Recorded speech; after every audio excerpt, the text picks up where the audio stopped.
Alright guys, good morning. Happy Sunday to all of you. Alright, not just only Sunday, but happy Father's Day to all fathers. Yun. To my uncle, to my grandpa, to my brothers-in-law, brother-in-laws. Happy Father's Day to all of you.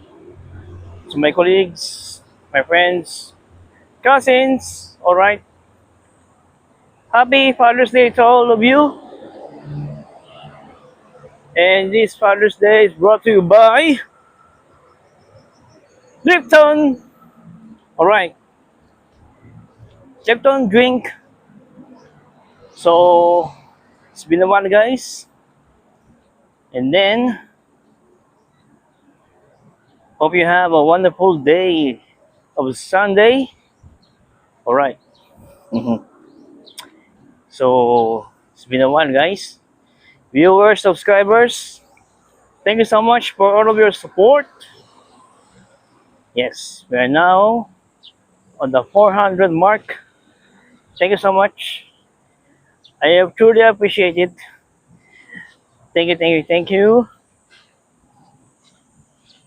I could have done this far without your support. All right. So our topic our topic for today. Right. So how's your day going, guys? How's your 20 days of June? Grabe, no? Ilang araw na lang ang June from this day until 30th. So 10 days. Grabe, ang bilis ng panahon, no? Yan. So dito tayo, guys, Magallanes. Yan. Magallanes Village. Yeah. Itong daanan na yan, Lapu-Lapu Avenue. So, everything is good naman, guys. So, everything is in good condition. Everything goes well in our life, in our job. So, I am thankful for that. You know, I just want to say something. Yes, and a big shout out to Barangay Ginebra. Yes. Late upload na itong ginawa ko. Dahil busy ako sa mga aking pinagagawa. Siyempre, trabaho. Nag-asikaso ng mga requirements sa school ko. Requirements sa school para sa ibang kulang ko pa. Yun, shout out Barangay Ginebra. Thank you, Lord, for giving Ginebra a wonderful championship. Yes. Grabe. Justin Brownlee, you're the best. You're the best import I've ever seen. Thank you for giving Ginebra your dominance as an import. Yes. Also, to the locals, Japet Aguilar, Toy Rosario, Scotty Thompson, John ko na RJ Abarientos, Nudge Pinto, and all of the Ginebra team who give them more support to each other. Yun, and a big award for you. Championship. Yan lang kayo, kundi ang sambayan ng Pilipinas. And all of the Ginebra fans to all of the world ay patuloy na nagse-celebrate ng ating tagumpay. Alright. Yun, no? Shout out Ginebra. PBA Season 50 Commissioner's Cup champion.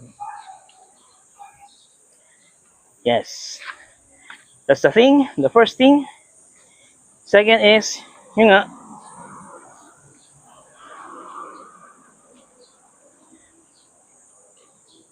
asikaso tayo ng mga kulang nating requirements na hindi natin nagawa no last week. Right. Tinanggalin ako ng gising ng nakaraan, kaya hindi na ako tumuloy. Yan, bukas, kailangan magawa ko na. Ano lang, nagkukuha ako ng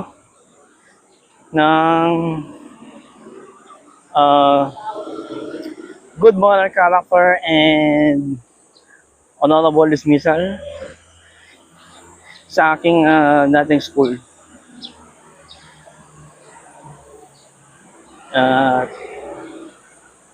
May papasok yun. Sabi daw pwede yun, during or isod pa ako sa panel of interview. Bali yung panel interview ko, guys, sa ETAP education ay sa July 4. So I need to settle everything. The panel interview fee, missing requirements. Kailan ma-settle ko yun bago ang aking day of panel interview. Hopefully this is the sign. Tagal na ako nag-aasam ng bachelor's degree. Kasi nung una, akala ko, yung kagaya ng na-mention ko nung nakaraan, akala ko sapat na yung 2-year education. Pero, na-realize ko na hindi pala sapat ngayon, nowadays.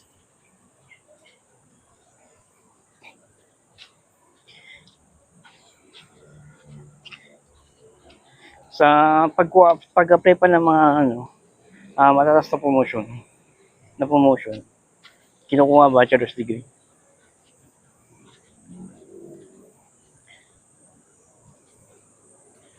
So, ayun, kaya kailangan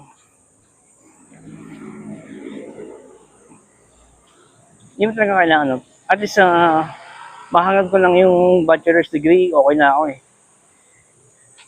sa trabaho. And hopefully, may pag-asa. And yun lang naman, ang update. Sa mga gustong ETAP, search nyo lang yung etap.org or mag-direct kayo sa sa commission ba? Basta CHED.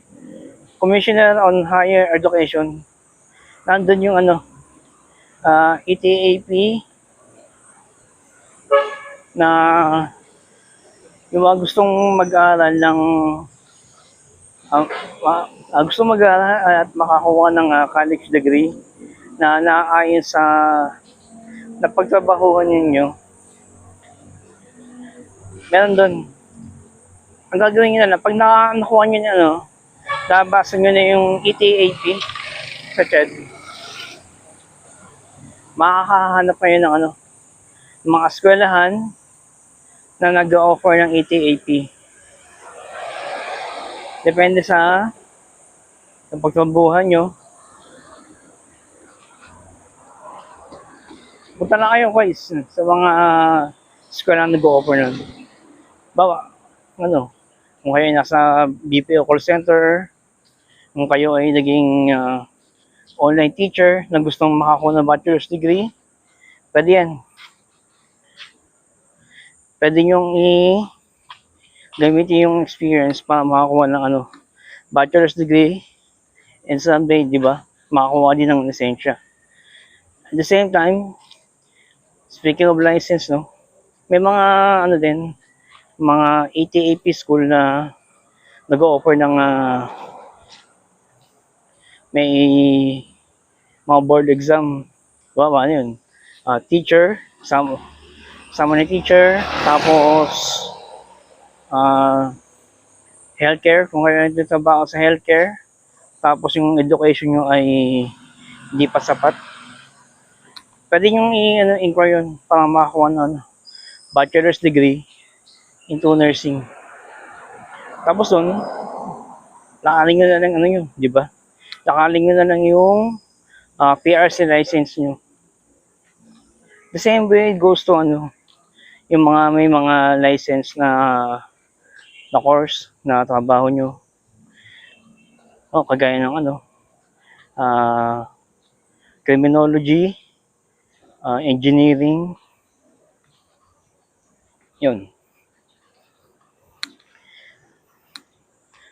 Ang wala lang license guys, IT tsaka computer engineering. Yun. Tapos yung mga trabaho na call center, yun. Punta lang kayo sa mga eskwelahan na nag-o-offer na muna kasi i-evaluate muna kayo bago kayo bigyan ng final decision. Kagaya ng pinapractice ko ngayon, for panel interview. Doon ko malalaman kung anong major na kukunin ko. So, dito na guys. Maraming salamat and happy Father's Day to all. God bless you all guys. See you in the next one. More power to all of you. God bless you.